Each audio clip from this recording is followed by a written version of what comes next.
Greetings and happy Australia Day, at least as I record this, probably not by the time I upload it, and probably most of you aren't Australian anyway, but happy Australia Day nonetheless. Apologies if I sound as drunk as I am, but no apologies for being as drunk as I sound. I'd like to talk to you today about a comment that's passed my social media feeds regarding the unrest that Hillary supporters are displaying in the wake of Trump's inauguration. I'm talking about this because it's actually a pretty well thought out comment and it gave me pause. I wish Trump supporters would recognize that if our roles were reversed, they would have a hard time accepting a Donald-like president with differing views. A salient point, to be sure, Trump represents everything that is abhorrent to a wide swath of people, but more than simply holding these views, he is incredibly brash about doing so. He makes no apologies and holds a good stock of self-assuredness. Putting aside the question of whether this is a good quality in a leader, the post goes on to elaborate on elements of Trump's behavior that have apparently caused this heightened unrest through the lens of, imagine if Hillary did this. So I thought it would be fun to try and imagine just that, only it turns out I didn't have to imagine very hard. Imagine if Clinton discussed booting the WSJ and Fox News from the White House, for Mother Jones and Talking Points memo. It's now clear that so-called fake news can have real-world consequences. It's a danger that must be addressed, and addressed quickly. Bipartisan legislation is making its way through Congress to boost the government's response to foreign propaganda, and Silicon Valley is starting to grapple with the challenge and threat of fake news. If she had used her national presence to mock Milo Yiannopoulos, Stephen Baldwin, Scott Adams, members of the military, ad hominem. He hired Stephen Bannon, the head of a right-wing website called Breitbart.com, as the campaign CEO. Now, to give you a flavor of his work, here are a few headlines they've published. And I'm not making this up. Birth control makes women unattractive and crazy. Would you rather your child had feminism or cancer? Gabby Giffords, the gun control movement's human shield. Clinton's campaign was more mockery of her opposition than it was presenting her own platform. The mockery and mudslinging from both sides came to define the election. Remember the basket of deplorables? Clinton didn't just selectively mock a few public faces. She openly mocked everyone who believed in any part of Trump's message in some of the most hateful terms. I chose the previous clip, wherein she mocks some of Milo's headlines, because I feel that it showcases something special about Clinton's style of mockery. She doesn't need to say anything. She simply reads the headline, and the crowd guffaws away. These are headlines that many people read and engaged with, so we know it is not impossible for a human not to find them worthy of mockery.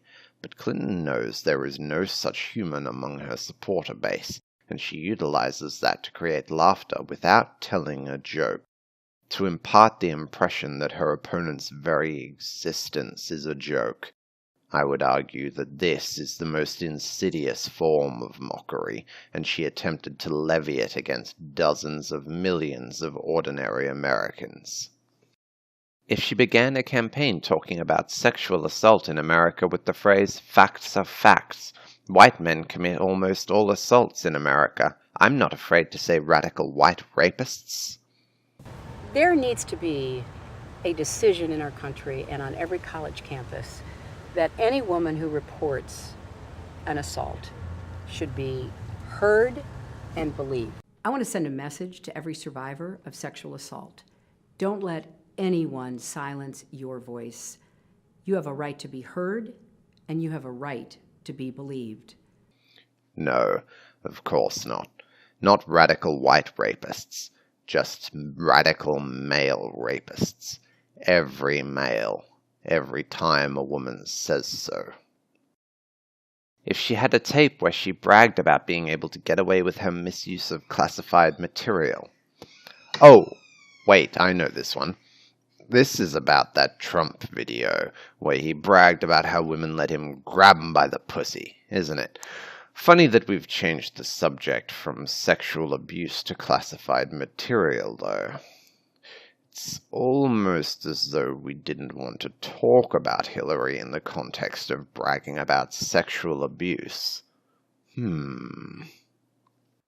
case where I represented that guy, it was a fascinating case. It was really an interesting case.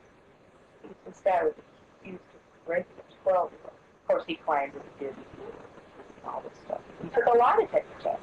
I had to polygraph, which he passed, which forever destroyed my case. How did it turn out? Oh, he plea bargained. We got him off. It was time served in the county jail. He'd been in the county jail about 2 months. The 12-year-old victim is now 52, and she claims Clinton went to great lengths to discredit her and, quote, took her through hell. If she had lost the popular vote but won the Electoral College, then lied repeatedly about how she really won the popular vote because of Republican-influenced voter laws. Hillary Clinton making it official. She wants a recount. It looks to me like it's a very clear effort to delegitimize Donald Trump and to delegitimize his presidency. They want to undermine him, much in the same way, incidentally, that George W. Bush, when he came into office, it was through a contentious recount in Florida in 2000, of course, and then a Supreme Court decision. And I wouldn't say, his presidency, I think, suffered in certain ways because the left never really regarded him as their president. If she started bragging constantly about how smart she was, Yale and all. Oh, absolutely. I can't imagine Hillary Clinton bragging about her achievements. I can't imagine her running campaign ads touting every day of her time as Secretary of State as a new milestone for the American people. I can't imagine her painting her supporters as more intelligent than Trump supporters. Give me a break. If Chelsea Clinton became a senior advisor above everyone else. Hillary Clinton, of course, famous for rising to political office with no help from anybody already in the White House. Point of interest, the court ruling that gives the precedent allowing Trump to appoint Kushner as an advisor was a ruling to allow Bill Clinton to appoint Hillary to lead health reforms in his administration. Karma's a bit of a bitch like that sometimes. And in addition, she showed that the office would be used for public relations and not governing. I don't know by what measures you could ever claim Trump has shown he doesn't intend to govern. As far as I can tell, he is governing at warp speed with these executive orders. What's more, I don't see any failure on Hillary's part to turn every position she has ever filled into a PR stunt. Now imagine she did all that, and she starts playing up the military and downplaying non-proliferation of nukes. Right now, Senator, for us to control all of the airspace in Syria would require us to go to war against Syria and Russia. This bitch actually wants to play bigger stick with Russia. Forget non-proliferation. The overwhelming consensus of experts is that war with Russia will result in nuclear launch.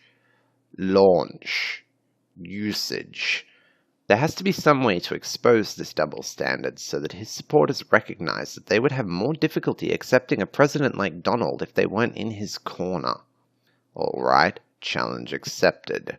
I may not have much of an audience, but I've done my part to expose the double standard of Hillary supporters who want to impose rules of behavior, but at the same time want their candidate to be above both these rules and the law of the land.